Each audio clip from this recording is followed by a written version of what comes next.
Você sabe o que uma lebre, um corvo e um bode têm em comum? Você gosta do gosto de manteiga e laranjas? Será que comida com fungo dá ruim?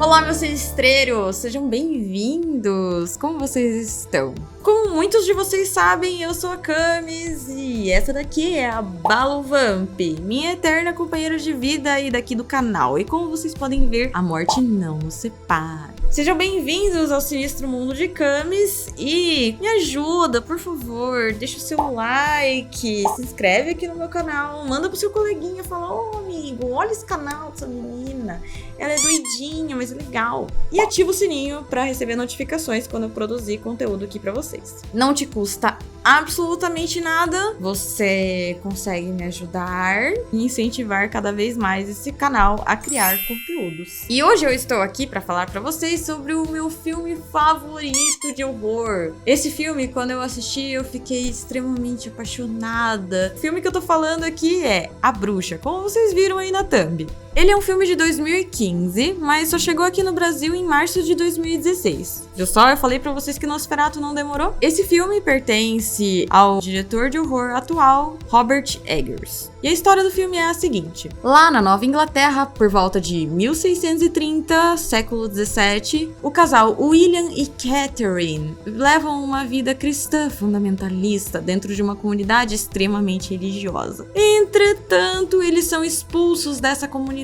justamente pela forma como eles levam a religião não ser adequada para as autoridades presentes naquela sociedade. E então a família busca abrigo em um local isolado perto de um bosque e acabam sofrendo com a escassez de comida. E um belo dia, o recém-nascido da família acaba desaparecendo, sendo que quem estava cuidando dele era a filha mais velha, Thomasine. Levados totalmente pelo sentimento de desespero em busca de respostas, cada membro da família enfrentará os seus piores medos e o seu lado mais sombrio e condenável. Quando esse filme chegou aqui no Brasil, eu escutei muitos comentários de amigos meus, familiares, dizendo que ele era um filme assustador sem ter jumpscares, o que é uma coisa que não era tão comum visto no cinema, não é mesmo? E o quanto as vestimentas, a maneira como eles tratavam a bruxa ali dentro do filme era extremamente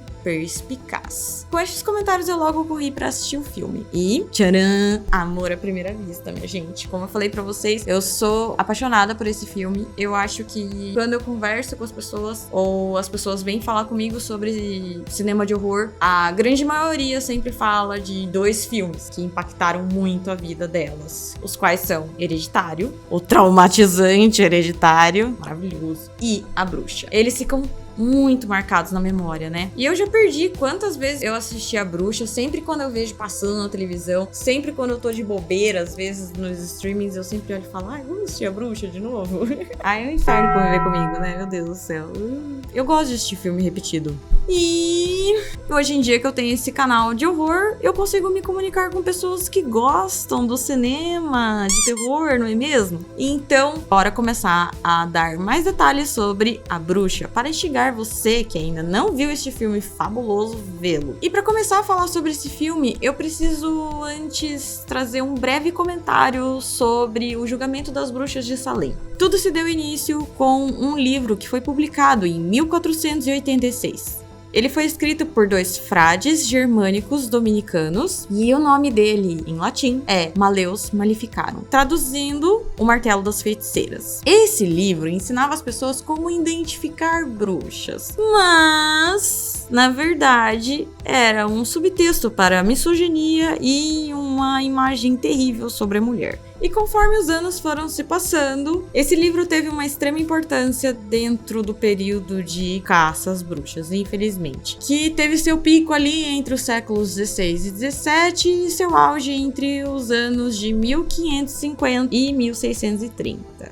E essa porcaria de caça às bruxas conseguiu fazer com que as mulheres da comunidade cortassem laços entre as outras. E as atividades que elas faziam em conjunto acabasse, retirando assim o empoderamento das mulheres ali dentro das comunidades. E inclusive a filósofa Silvia Federici, uma italiana, comenta que a perseguição das bruxas foi determinante para compreendermos os processos que levaram à concretização do sistema econômico capitalista, fazendo isto a partir de debates sobre gênero, raça e classe. Se você quiser ler e estudar mais sobre isso, eu recomendo o livro Caliban e a Bruxa, desta autora. Mas, voltando para as bruxas de Salem, um dos casos mais notórios em Salem foi o caso da Tituba, que era uma mulher negra escravizada pela família de Samuel Parris. Eu acho que é Parris que se pronuncia, tá, gente? Eu não sei ao certo. E este tal de Samuel, ele tinha sido contratado pela igreja para ser o ministro da igreja ali daquela comunidade em Salem. E o que aconteceu? A filha de Samuel, Elizabeth, e a sobrinha dele, chamada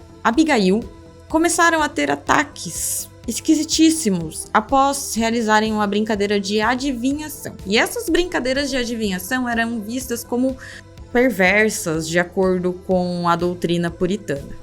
E assim que o médico da cidade chegou para examinar as duas meninas, Elizabeth e Abigail, ele disse que se tratava de feitiçaria. Meu Deus do céu. E também falou que existia uma mão maligna sobre elas. Bom, as meninas a serem confrontadas pelas autoridades religiosas da época acabaram apontando a Tituba como a culpada pela bruxaria. E infelizmente essas meninas não apontaram apenas a Tituba. Elas também apontaram uma moça chamada Sarah Osborne, que era uma idosa, e uma outra moça chamada Sarah Good, que era uma mulher em situação de rua. E é claro que, assim, depois de muita tortura e acusação, a Tituba foi a única que confessou o ato de bruxaria, né? Meu Deus do céu, que horror. E as três foram acusadas de bruxaria, presas e julgadas. E como eu já falei em um conteúdo lá no meu Plique-Ploques, infelizmente, essas mulheres que eram acusadas de bruxaria, tanto na Santa Inquisição quanto ali na caça às bruxas, elas não eram condenadas sozinhas. Gatos, se elas tinham gatos também, eram condenados à morte. E isso foi estabelecido pelo Papa Gregório IX, lá na Santa Inquisição.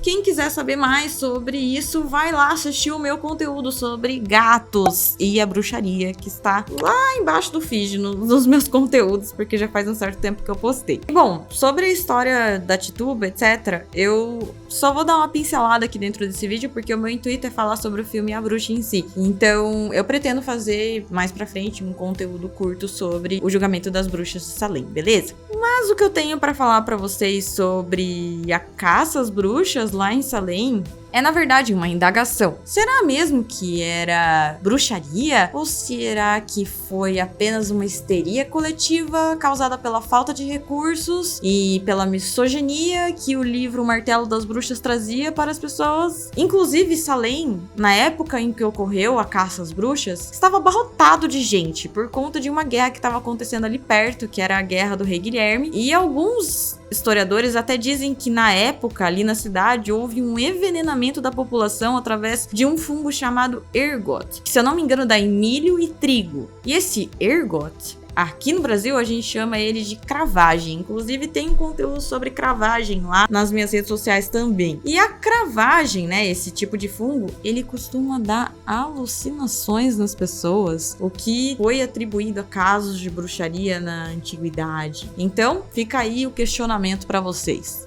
E aqui, meus queridos sinistreiros, era exatamente o ponto que eu queria chegar com vocês. Porque a cravagem, esse fungo que pode ter sido motivo de alucinações e resultou nas ocorrências de bruxaria lá em Salem, né, da qual a população foi envenenada pelo ergot, também pode ser visto aqui dentro do filme A Bruxa. Em determinada parte do filme, na hora que o pai tá colhendo milho ali dentro do campo, a gente consegue ver um pouquinho da cravagem ali na plantação de milho. E aí te levanta uma pulga atrás da orelha. O que será que Robert Eggers quis dizer com isso, hein? Mas continuando, a personagem principal retratada aqui no filme também pode ser ligada ao caso de julgamento das bruxas que aconteceu lá em Salem. Afinal de contas, ela era uma mulher camponesa, não bem vista ali, né, pela sua família e acredito que pela sociedade também em que ela convivia, a qual era extremamente religiosa. Além do que,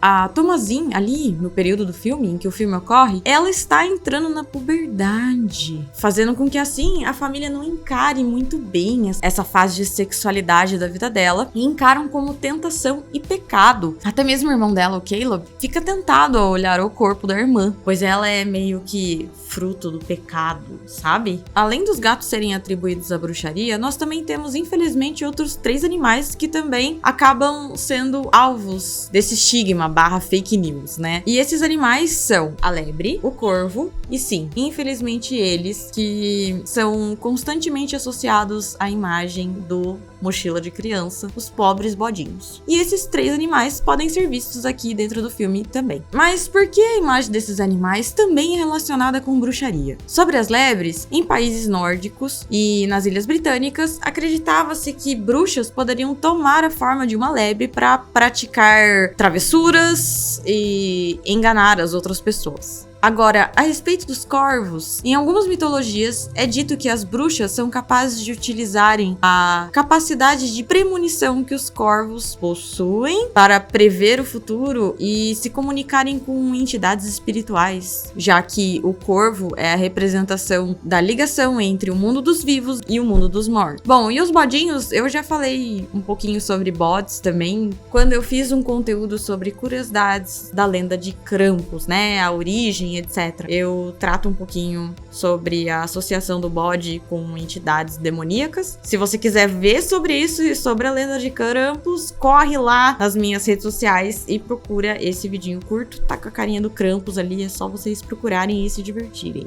Mas, o que eu digo pra vocês aqui é que a figura de Pan e do celta Cernunnos eram figuras que costumavam se assemelhar com o animal bode, né, tendo chifres e pernas de bode, e eram cultuados pelas religiões pagãs. E como a gente já sabe, as religiões pagãs foram varridas do mundo pelo cristianismo, infelizmente. E como tudo que era pagão no cristianismo foi associado à figura do diabo de uma certa forma, a gente também teve a associação desses animais por conta dos deuses que os pagãos costumavam a cultuar. E é por conta disso que os bodes são julgados como criaturas com associação ao diabo e etc. Me abrindo um pouquinho aqui mais com vocês, o meu sonho é ter um bodinho e eu vou chamar ele de Felipão. Um dia quando eu tiver uma casa enorme, assim, uma casa legal, boa, com um jardim, eu quero muito ter um bodinho e dar pra ele a melhor vida que ele poderia ter e comer tudo que um bode mais gosta. É isso, pessoal, não maltratem os animais, por favor. Mas voltando aqui, né, a temática deste vídeo, que é a bruxa do Eggers. Dizem que Eggers não se baseou apenas pelo período histórico do julgamento das bruxas de Salem, apesar de, tipo, putz, muita coisa nesse filme ser, nessa época, a comunidade religiosa, a maneira como a Thomasine é, as atitudes que são tomadas dentro do filme, enfim. Ele não se baseou apenas no julgamento das bruxas, dizem que ele também se baseou em contos da época, documentos oficiais e jurídicos do século XVII. E outro fato curioso que esse filme também contém, pra vocês verem o quanto o Eggers é atento em cada detalhe histórico, imagético, características de personagem e também de figurino, né? Ele é muito criterioso e o Eggers, ele retrata, inclusive, uma das formas que as bruxas de Salem eram julgadas, né? Que era, se a pessoa não conseguisse recitar a oração do Pai Nosso, ela com certeza seria uma bruxa ou estaria ligada com atitudes de bruxaria, feitiçaria, etc. E a gente pode ver isso ser retratado no filme quando o Jonas e a Mercy não conseguem terminar a oração do Pai Nosso, e é por isso que os pais dela ficam